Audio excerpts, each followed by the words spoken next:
E Lu, conta pra gente aí.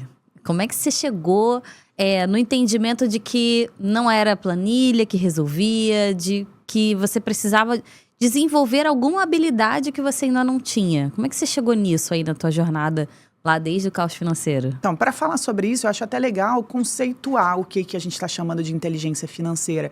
Que acho que para a gente, para os alunos, né, para a pessoa que acompanha, né, o método e o que a gente conversa aqui há mais tempo, talvez já tenha percebido que a inteligência financeira é uma habilidade mental de você lidar com dinheiro, mas para a gente a inteligência financeira, ela não tem a ver com você ser inteligente assim do ponto de vista de QI, sabe? Coeficiente intelectual, assim, quanto você sabe, quanto você tem de conhecimento. Porque podem ter pessoas assim com graduação, pós-graduação, doutorado que não têm inteligência financeira. E podem ter pessoas talvez mais humildes e que não fizeram nenhum ensino básico e que têm inteligência financeira. Então, a inteligência financeira tem a ver com esse padrão mental de como você se relaciona com o dinheiro. E eu criei para mim assim, esse conceito de inteligência financeira, que eu nem sei se é igual de todos os educadores. Eu estou aqui tratando com um conceito que, para mim, né, é claro que é essa relação nossa, dos nossos padrões mentais com o dinheiro. Mas isso nasceu para mim quando eu conheci a teoria da inteligência positiva. Inteligência positiva é uma teoria de um psicólogo, ele é psicólogo, doutor em neurociência, ele é coach, é um americano que, minto, eu não sei se ele é americano, eu sei que o livro dele é dos Estados Unidos, eu não sei se ele nasceu nos Estados Unidos, mas enfim, o nome dele é Shirzad Chamine, por isso que eu imaginei que talvez ele não seja americano. Mas ele hoje, ele trabalha, né, nos Estados Unidos e ele escreveu um livro onde ele explica que inteligência positiva é a nossa capacidade de usar a nossa mente mais tempo a nosso favor do que contra a gente. E talvez alguém se pergunte assim, mas como assim usar a mente contra a gente? Se a gente pensar que, por exemplo, amanhã eu tenho uma reunião importante. A minha mente me diz que eu tenho que me preparar para aquela reunião. Aí a minha mente me ajuda a me preparar, eu vou estudar. E aí eu vou deitar, vou dormir, durmo tranquilamente, amanhã eu acordo e vou para a reunião e vou recapitulando o que eu tenho que falar na reunião. Isso é usar a mente a nosso favor, que a mente está aí para ser usada. O que é a mente ser usada ou agir como nossa inimiga, segundo essa teoria? É você estudar para se preparar para a reunião, mas quando você deita a cabeça no travesseiro, você pensa que não está preparado o suficiente, e se a pessoa falar outra coisa, e se você não conseguir lembrar de nada, e se você ficar muito nervosa, aí você fica nervosa, você não consegue dormir, aí você tem insônia, aí você dorme, sei lá, 1 hora naquela noite, acorda mal, aí vai para a reunião, você está tão cansada, não consegue nem lembrar o que estudou. Chega na reunião, a reunião é um desastre. Percebe que é a mesma história, só que com uma mente trabalhando de uma forma diferente. Então, a mente trabalhando ao seu favor, ela é a primeira mente, né? Essa primeira que te ajuda a ir bem numa situação corriqueira da vida. E a outra não, a outra é uma que te atrapalha. Então, a gente pode ter a mente trabalhando a nosso favor e a mente nos atrapalhando. Isso é a inteligência positiva. O percentual de tempo que a mente trabalha a seu favor é o coeficiente de inteligência positiva. Que legal! E aí, esse percentual, ele pode ser medido. Então, o Shirzad Chamine, ele fez um estudo e ele fez pesquisas com pessoas que... profissionais que trabalhavam com vendas, profissionais que faziam negociação, alunos estavam fazendo provas, e ele detectou, esses estudos detectaram que foi medido assim, o percentual de tempo da mente trabalhando a favor Caramba. e trabalhando contra, né? O percentual de tempo de autossabotagem, o percentual de tempo em que você transforma desafios em oportunidades. E aí foi detectado que o percentual de inteligência positiva de vendedores que vendem mais é maior, né? O percentual de inteligência positiva em alunos que passam em provas de matemática é maior. Então, foi sendo observado que as pessoas que tinham resultados positivos naquilo que elas estavam se propondo a fazer eram pessoas que tinham um coeficiente de inteligência positiva maior. Inclusive, existe um teste dentro do livro dele, que é o nome do livro é Inteligência Positiva, existe um teste para você medir o seu QP, que é o coeficiente de inteligência positiva. E são, tipo, perguntas do dia a dia, da Perguntas forma de de como você decidir? age, Tá. como você pensa sobre as coisas, como você age, como que você se sente diante de alguma coisa. E aí você faz esse teste e aí tem um resultado.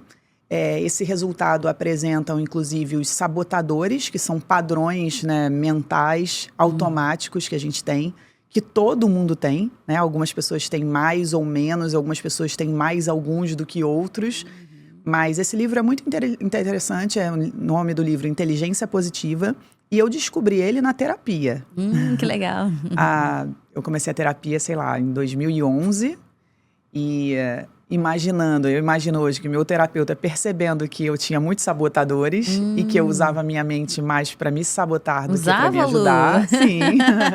Ele sugeriu, ele falou, você conhece esse livro? Lê esse livro. E aí no livro tem o teste. Inclusive o teste também é gratuito na internet, o pessoal pode procurar teste inteligência positiva, consegue fazer o teste.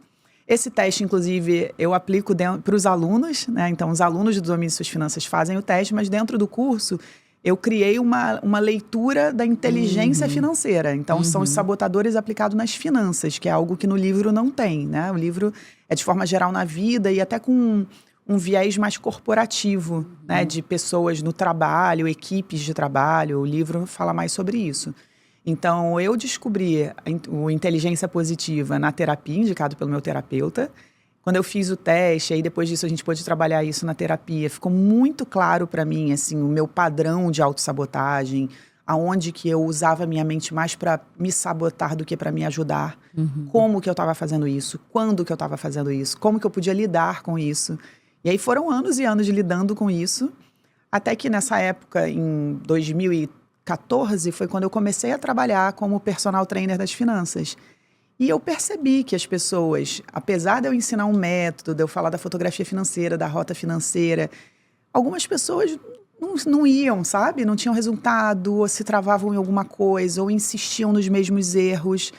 E eu pensei, eu acho que são os sabotadores, eu acho que é a falta da inteligência positiva, mas aplicada nas finanças.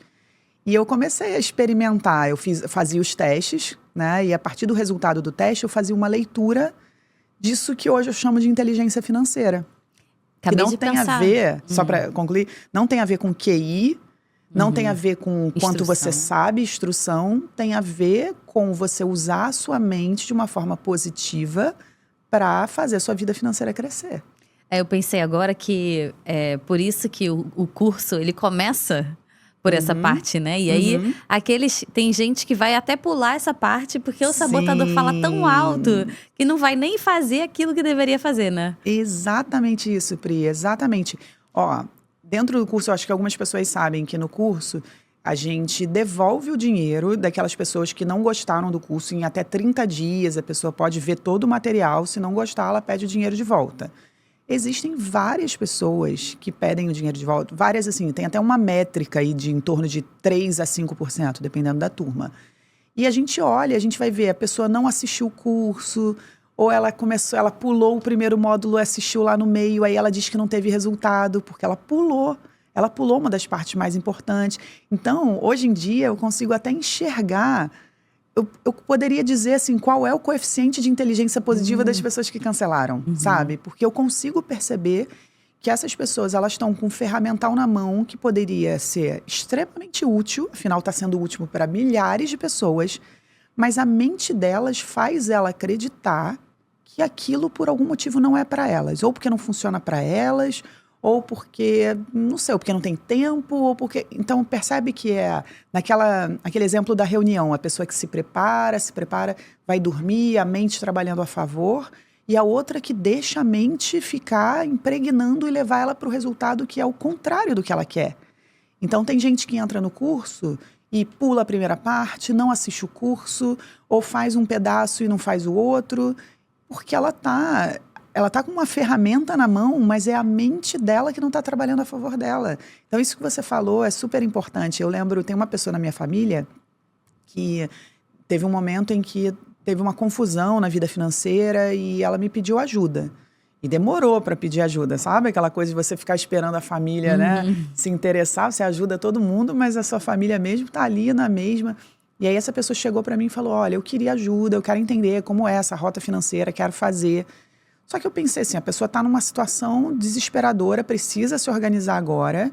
Ela não estava demonstrando interesse em realmente se aprofundar nesse conhecimento de inteligência financeira. Ela só queria resolver o problema dela logo. Eu confesso que eu também não estava afim de ficar dando murro em ponta de faca, de não, vamos ver isso primeiro, vamos ver isso primeiro. Que para o aluno já é tão desafiador, tem aluno pulando aula, né? Querendo ir logo lá para a fotografia financeira, para a rota financeira. Então eu falei, quer saber? Vou fazer um teste. Eu vou desenvolver essa pessoa, vou aplicar o método sem essa primeira parte, que é a base da inteligência financeira. E aí, legal, fizemos até hoje. Essa pessoa tem a rota financeira dela, não entrou em dívida, se organizou. Mas assim, o dinheiro não sobra, essa pessoa não cresceu, ela tá ganhando a mesma coisa que ela ganha 10 anos atrás, sabe? Ela não faz mais dinheiro na vida dela. Tá tudo igualzinho. Então, não piorou, mas também não melhorou. Porque não tem inteligência financeira ali. Tem um ferramental e um método que ela conseguiu conduzir. Mas inteligência financeira tem a ver com você ter mais resultados a partir do que você cria, padrões de comportamento, de pensamento que você cria, e evitar essa sabotagem, evitar esses padrões de comportamento e de pensamento que você nem percebe que te levam para o lado contrário do que você quer. Eu pensei agora que é como se existe o ferramental, né? Por exemplo, a fotografia, a rota financeira, o tema é o ferramental. E aí, só que existe a parte do manual, né? Não adianta você ter uma ferramenta se você não sabe usar. E essa parte da inteligência financeira, ela é como um manual de instruções para você usar as ferramentas para a sua vida, né? É isso aí. Não, e olha que incrível, assim, isso que você falou. Não seria interessante que a nossa mente viesse com um manual? Porque é também uma ferramenta super poderosa e que não vem com manual. A gente tem que aprender a desenvolver. Só que esse aprender a desenvolver, muitas vezes, é construir arquivinhos ali dentro que nem ajudam a gente, né? Então, uma coisa que é muito forte dessa teoria da inteligência positiva, que é essa existência dos sabotadores, que são padrões de comportamento que são criados quase como um mecanismo de defesa. A gente já até falou disso em alguns outros podcasts, mas eu acho que hoje é uma boa oportunidade da gente mergulhar mais nesse assunto e detalhar. Então, a gente passa, ao longo da vida, principalmente nos primeiros anos, construindo a nossa personalidade, construindo a nossa mentalidade. E essa construção não vem com manual. A gente não fica apertando os botõezinhos que alguém orientou a apertar. A gente fica apertando os botõezinhos e gravando arquivinhos ao longo da vida com base no que está acontecendo na nossa vida e na forma que a gente escolhe reagir ao que está acontecendo. Então, durante alguns anos da nossa vida, acontecem coisas que a gente não quer mais sentir aquelas frustrações, aquelas angústias, as rejeições. E estou falando de coisas, às vezes, muito simples da nossa vida, né? Que às vezes a gente fica conversando, a Pri tem um filho pequeno e eu tenho uma sobrinha mais ou menos da mesma idade, 4 meses mais nova. Às vezes, quando a gente está conversando sobre eles, é a preocupação de que, será que isso vira um trauma, né?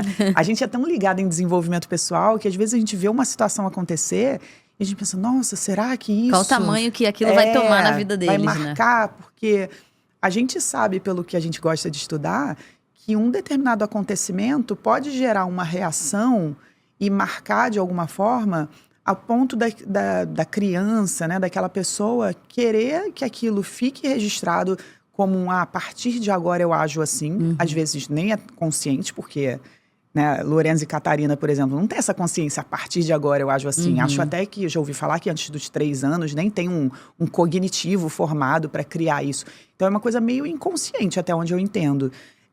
E aí, inconscientemente, vão se estabelecendo quase que hábitos mentais. Toda vez que acontecer tal coisa, eu ajo assim. Toda vez que acontecer tal coisa, eu ajo assado. A gente vai criando isso. Que num determinado estágio da vida, isso é legal, é importante, vai até proteger a gente mesmo. Agora, se a gente continuar carregando isso para o resto da vida, começa a atrapalhar.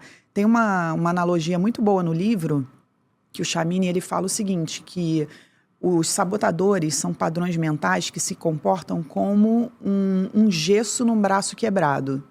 Quando a gente quebra o braço, a gente precisa colocar o gesso como proteção para ficar imóvel, né? E não acontecer nada com o braço. Mas é só durante um tempo. Porque se eu permanecer com aquele gesso, mesmo com o braço bom, eu estou imobilizando algo que poderia estar me ajudando.